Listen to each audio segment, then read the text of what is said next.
Madame, Monsieur, bonsoir et merci de nous rejoindre sur Polynésie la Première. Voici les titres de votre journal.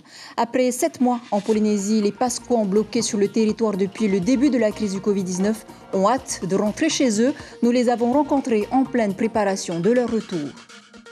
Les électeurs de la commune d'Uturuar et Ayatea retourneront aux urnes. Le tribunal administratif a annulé le second tour des élections municipales du 28 juin dernier à cause des procurations frauduleuses. Qu'en pense la population? Vous allez le savoir dans quelques instants.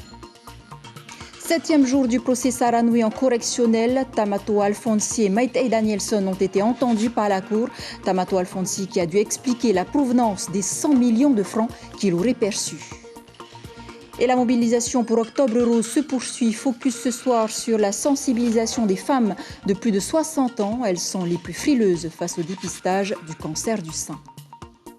Enfin, pour terminer, une fois de plus, la Nouvelle-Zélande a réussi à se débarrasser du Covid-19 sur son territoire. Un succès qui s'explique par le choix précoce d'une stratégie d'éradication. Vous allez le voir. Mais d'abord, nous vous l'annoncions hier, les Pasquans bloqués en Polynésie française vont pouvoir enfin rentrer chez eux jeudi grâce à l'A400M. Ils sont une vingtaine bloqués sur le Fénois depuis le début de la crise sanitaire. Alors à 2 jours du grand départ, vous imaginez l'excitation et le soulagement des ressortissants chiliens. Nicolas Suir et Hiro Terurutua. Après 7 mois d'attente, enfin les 23 résidents de l'île de Pâques vont pouvoir entrer chez eux.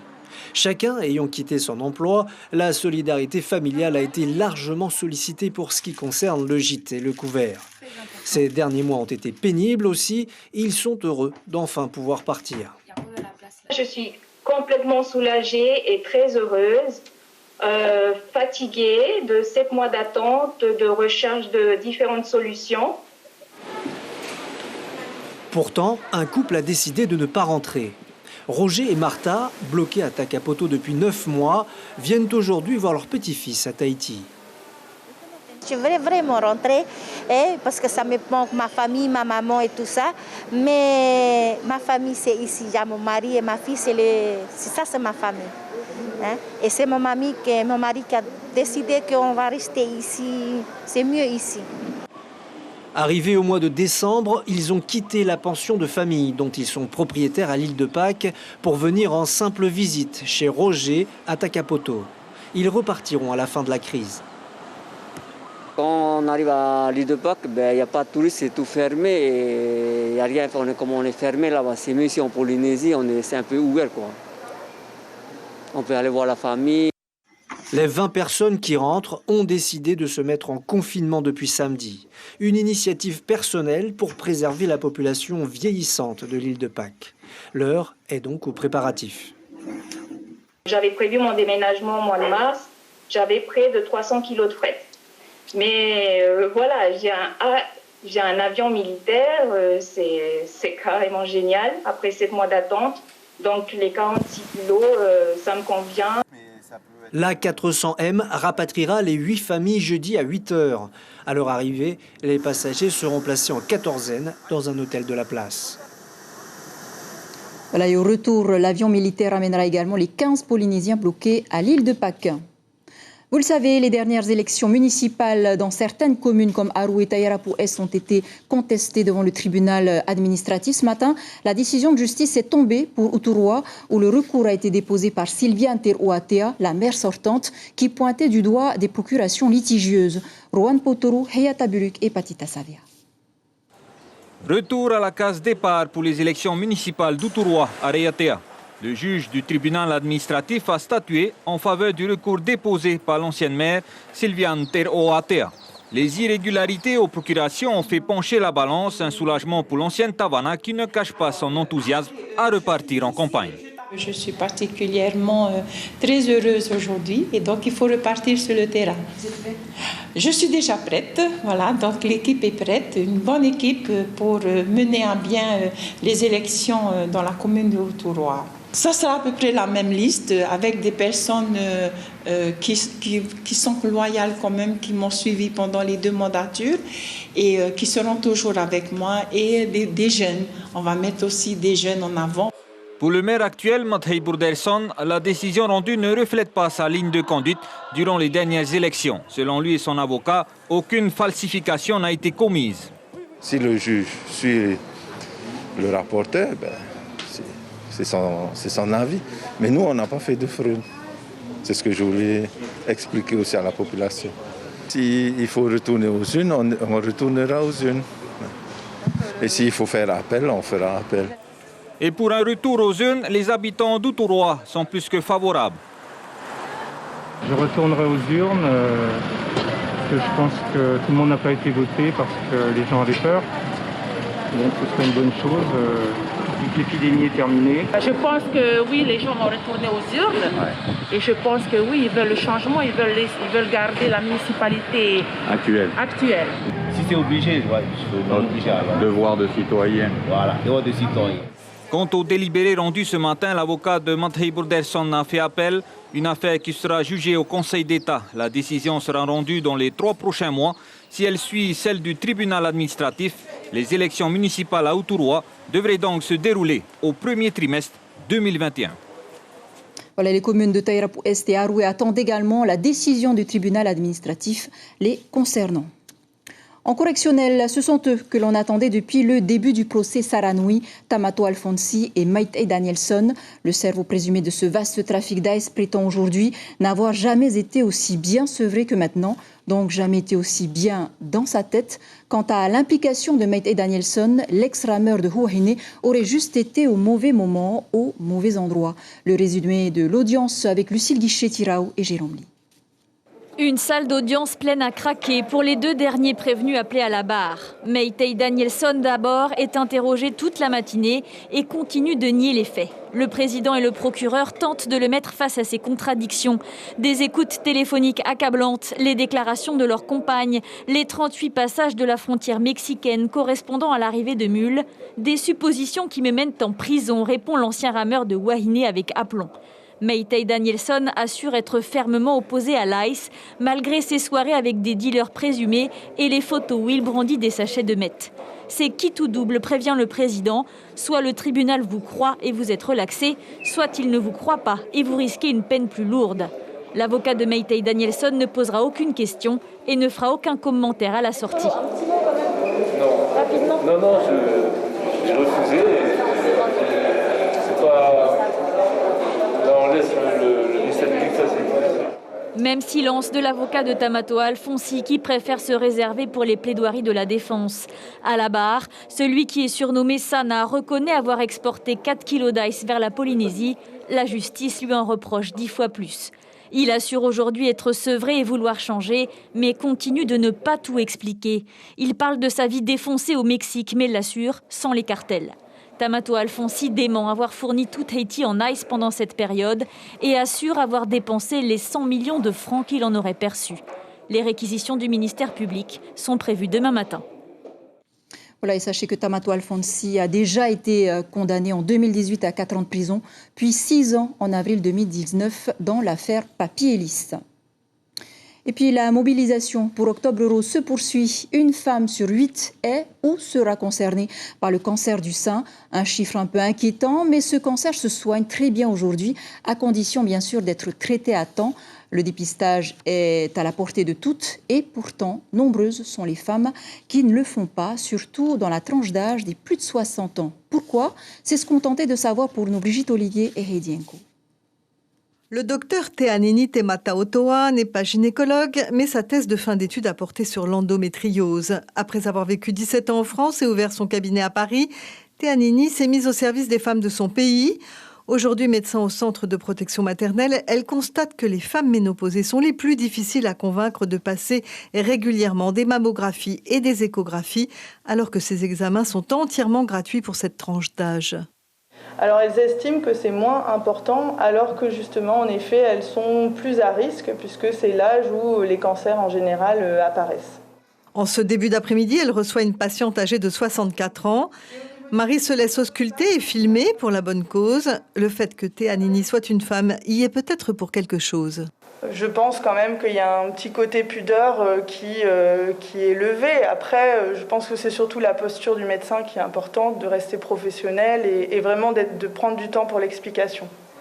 Mais Marie, sur cette réticence des femmes ménopausées, a une autre explication. Parce qu'ils n'ont plus les seins de jeunesse, alors elles ont honte de montrer leurs seins. Même un médecin femme? Oui, je crois, oui. Ils ont plus honte. Parce que, comme elle dit, les femmes sont très pudiques. Elles n'aiment pas tellement montrer leur corps. Désormais, Marie se laisse examiner régulièrement, mais comme de très nombreuses femmes, elle a passé plusieurs années sans vérifier. J'ai eu un oubli de faire ce dépistage et heureusement, mon médecin traitant m'en a parlé et c'est pour ça que j'ai refait le dépistage. Enfin, la mammographie, quoi. Des oublis qui peuvent mal se terminer. C'est la raison pour laquelle chaque année, les responsables du CPI cherchent des idées nouvelles pour sensibiliser. Celle du mur de Tapeatiti est plutôt réussie. Teanini Tematahoto était également l'invité café de ce matin. Selon elle, le taux de réussite des traitements lorsque la tumeur est traitée suffisamment tôt est de plus de 95%. On l'écoute, elle répond à Ibrahim Ahmedazi. Le message qu'on essaye de leur transmettre, c'est que le fait de dépister plus tôt permettra vraiment de traiter et de n'avoir pas de conséquences après à long terme. C'est vrai que aussi dans l'esprit de beaucoup, cancer a souvent été associé à la mort. Oui, tout à fait. Et c'est vrai que sur le cancer du sein, avec l'avancée qu'on a aujourd'hui au niveau des traitements, c'est vraiment...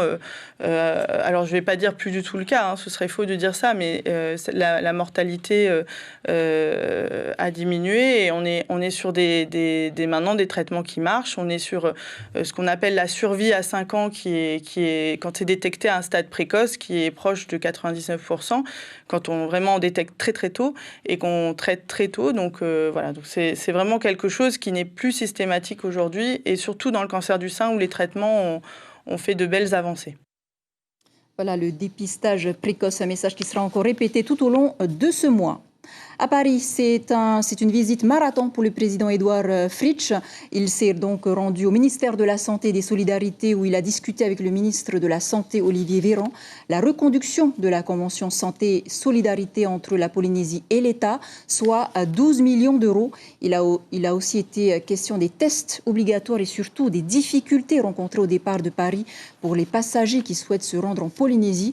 Les tests antigéniques plus rapides vont être mis en place pour les voyageurs vers l'outre-mer.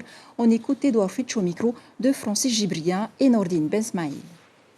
Pour les personnes qui auront eu des difficultés à obtenir leur résultat du J-3, du test de J-3, puissent passer ce test rapide à l'aéroport antigénique qui sera mis en place pour les vols à destination de l'outre-mer.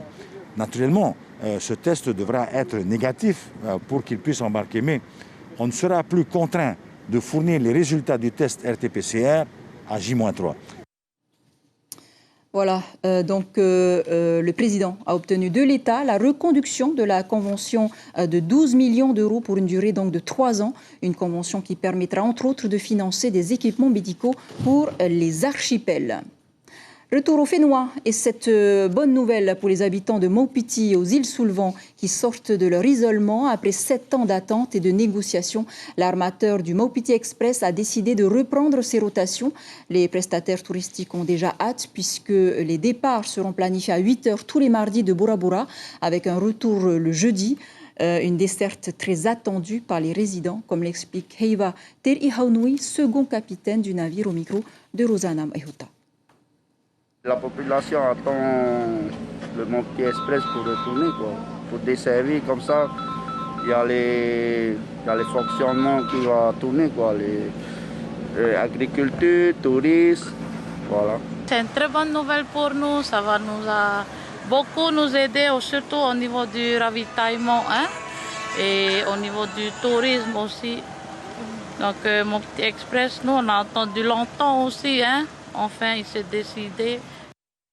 Voilà, les départs entre Bora Bora, Taha et Raiatea sont maintenus tous les lundis et dimanches aux heures habituelles. Et la Nouvelle-Zélande a de nouveau réussi à se débarrasser du Covid-19 sur son territoire. C'est du moins l'avis de sa première ministre Jacinda Ardern qui a annoncé la levée des restrictions à Auckland, la principale ville du pays qui a abrité le dernier cluster national. Le reportage de Bruno Satt. Fin mercredi soir, des restrictions Covid à Auckland. La deuxième vague de contamination semble en effet maîtrisée en Nouvelle-Zélande. La ville qui abritait le dernier cluster du pays aura ainsi le même régime sanitaire que le reste de la nation. Il n'y a eu aucun nouveau cas dans ce cluster depuis 10 jours. Il y a maintenant 95% de chances que le cluster soit éliminé. Comme nous sommes de nouveau réunis en tant que pays au niveau d'alerte 1, nous pouvons une fois de plus être fiers d'avoir réussi à atteindre ce niveau ensemble. Le Covid sera parmi nous pendant de nombreux mois, mais nous devrions quand même mettre ces progrès en avant. Un succès contre le coronavirus qui tombe à point pour la Première ministre, déjà favorite des élections législatives du 17 octobre prochain grâce à sa gestion de l'épidémie. Les restrictions exaspéraient une partie de la population d'Auckland qui avait manifesté dans la rue. Désormais, dans la ville, les rassemblements ne seront plus limités à 100 personnes et la distanciation physique ne s'appliquera plus dans les bars et restaurants. Tandis qu'en Polynésie, le Covid-19 continue de se propager avec 9 morts déjà. Aussi, la prudence reste de mise. Les gestes protecteurs restent de vigueur également, comme le port du masque et la distanciation physique. Lavez-vous régulièrement les mains, toussez, éternuez dans un mouchoir à usage unique et évitez de vous serrer la main. En cas de doute sur votre état de santé, ces 2 numéros, le 40 45 50 00 ou le 15 en cas d'urgence. Également dans l'actualité calédonienne, cette fois, l'inquiétude des commerçants face à la difficulté d'importer des marchandises. À 3 mois des fêtes de fin d'année, cela devient problématique, d'autant plus que les fournisseurs ne se bousculent pas, en plus du nombre de vols qui ont diminué. Caroline Antique-Martin et Gaël Dechileri. Soulagement pour Jeff. Après des semaines, voire des mois de rupture, il vient de recevoir une partie de ses commandes, soit 264 kilos de marchandises. J'ai de quoi faire un peu de réassort dans mon magasin sur, on va dire, ce que j'appelle le tout venant. Ça va du siège pour s'asseoir pour un pianiste, à un micro pour chanter, à une guitare pour jouer. Des articles difficiles à obtenir en ces temps de Covid. Ce n'est pas le transport maritime qui est en cause. Pas de retard pour l'instant de ce côté-là. Le problème vient des fournisseurs. Ça fait un peu plus de 7 ans accomplis maintenant qu'on a repris la gestion de cet établissement. Et sincèrement, c'est la première fois où je me retrouve en réelle rupture, par exemple, de pianos, de tous mes pianos à la vente. Et bon, voilà, on fait avec, on explique, on gère, on fait des réservations. Même frustration dans cette enseigne de Ducos. Les clients se pressent mais ne trouvent pas toujours de quoi satisfaire leurs besoins. Donc voilà le rayon informatique. Actuellement, on a quasiment une quinzaine de références sur les imprimantes. Et aujourd'hui, comme vous pouvez le constater, on doit avoir 3 ou 4 références. Et en ce qui concerne les consommables aussi, ça devient de plus en plus compliqué, dû à la forte demande qu'il y a eu avec le télétravail pendant le confinement. Et là encore, ce sont les fournisseurs qui sont à la peine. Il n'y a plus de stock dans les dépôts, que ce soit en France, en Australie, en Nouvelle-Zélande ou ailleurs. La Chine aussi met de plus en plus de temps à produire du fait de la demande qui est énorme. Les Chinois ont peur aussi de se faire reconfiner, donc ont tendance aussi à partir dans les campagnes et ne pas rester dans les villes. Donc il y a des problèmes de production en Chine qui concernent quand même énormément de produits dans toutes les familles et des problèmes aussi d'approvisionnement des plateformes sur lesquelles nous on commande et on s'approvisionne. Résultat, les commerçants sont inquiets, surtout à l'approche de Noël. Des inquiétudes légitimes, confirme le président du syndicat des transitaires. Car si le fret maritime fonctionne à peu près correctement, le fret aérien est un vrai casse-tête actuellement. On est passé avec la crise du Covid de 5 avions à 3 avions sur la France, ce qui réduit énormément les capacités. Il faut savoir que ces capacités aujourd'hui ne dépendent pas de nous, dépendent surtout d'Air France et de leur capacité à charger leurs avions. Et en règle générale, le périssable prend quand même beaucoup de place par rapport aux marchandises conventionnelles qu'on pourrait commander. Donc si vous commandez quelque chose, je vous recommande de commander des moules. Le gouvernement envisage de mettre en place des rotations aériennes supplémentaires en fin d'année pour limiter les pénuries. Voilà, retour au fait noir. L'aéroclub de l'île de Tahiti Lagon fait peau neuve. Le club fait office à la fois d'école pour passer son brevet et propose des activités d'excursion ou des baptêmes de l'air. Donc hier, un élève a eu son premier lâcher. Le moniteur a embarqué le candidat pour 3 tours de quelques minutes afin d'effectuer 3 touch and go, c'est-à-dire un bref atterrissage et un redécollage immédiat. Plus qu'une sortie, le but est aussi d'attirer les jeunes. Les précisions de l'instructeur avec Julien Vesco. L'idée, c'est qu'on se rapproche un petit peu du lycée de Réatea, où justement il y a un professeur fraîchement arrivé qui enseigne le BIA, le brevet d'initiation aéronautique. C'est un niveau qui est reconnu donc dans l'enseignement de l'aéronautique. Donc il a une classe, et moi j'aimerais justement de passer de la théorie et voir avec ces gens-là, avec les gens qui sont dans la classe, justement les faire venir et puis leur montrer de près, de toucher un petit peu leur voilà, et peut-être déclencher des vocations. Avant de nous quitter, demain, l'invité café de votre matinale radio sera Maverick Smith du syndicat Avenir étudiant. Il viendra parler des indicateurs du coût de la rentrée et de la sécurité à l'UPF. C'est ainsi que se referme ce journal dont je vous rappelle l'information principale. Les électeurs de la commune d'Outuroa retourneront aux urnes. Le tribunal administratif a annulé le second tour des élections municipales du 28 juin dernier après le recours déposé par Sylviane Ter-Oatea. L'ex-Tabana d'Outuroa a pointé du doigt des procurations litigieuses. L'avocat de Mathey Broderson a fait appel. La décision du Conseil d'État est attendue dans 3 mois. Et c'est aussi à la une de la dépêche de demain qui titre « Le mano à mano se poursuit à Outuroa ». Tahiti Info, plan social, 50 ex-intercontis se rebiffent. Voilà pour l'essentiel de l'actualité. Merci de nous rester fidèles. 5h30, vos infos radio. On se quitte sur un live, celui de Van Halen. Le guitariste fondateur du groupe Eddie Van Halen est décédé aujourd'hui à l'âge de 65 ans des suites d'un cancer. Ce virtuose de la guitare était véritablement le Mozart du rock. Très belle nuit sur la première. À demain.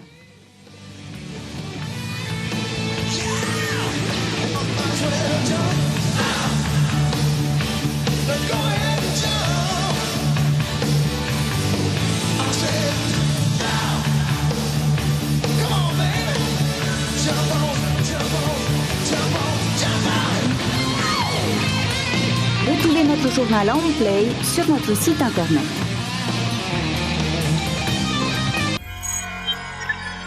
Retrouvez ce programme en replay sur notre site internet